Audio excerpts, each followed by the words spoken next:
పూసే కథ చెబుదాం,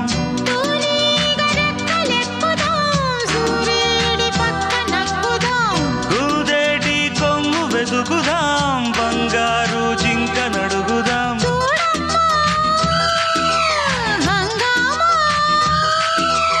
అడివంతా రంగేట్రం సాగించే వెరైటీ ప్రోగ్రాం, కళ్ళ విందుగా పైత్యాల పండగ.